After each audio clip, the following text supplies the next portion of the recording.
Apat ang nasawi dahil sa bahang dulot ng malakas na ulan sa ilang lugar sa Valencia, Bukidnon, ayon sa City Disaster Risk Reduction and Management Office. Ang mga nasawi ay kabilang sa mahigit 300 pamilyang naapektuhan ng matinding ragasa ng tubig. Sa Barangay Poblasyon, natagpuan ang bangkay ng isang bata na natabunan ng putik. 6 ang hinahanap pa. Ilang kalsada ang hindi nadaanan ng mga residente dahil sa matinding ragasa ng tubig.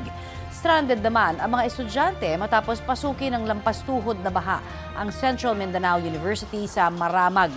Umabot ang tubig sa loob ng ilang silid-aralan, pati sa boarding houses ng mga estudyante.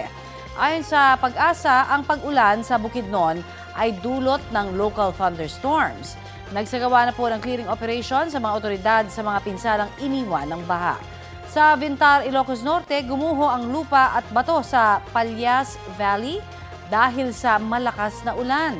Humambalang ang mga debris sa kalsada. Wala namang napinsala o nasaktan. Pinag-iingat ang mga motoristang dumaraan roon. Sa Barangay Mabini naman sa Santiago, Isabela, 39 na pamilya ang inilikas dahil sa baha. Pansamantalang nanunuluyan sa evacuation center. Ayon sa Pag-asa, ang pag-ulan sa Ilocos Norte ay dulot ng hanging habagat, habang localized thunderstorm naman sa Isabela.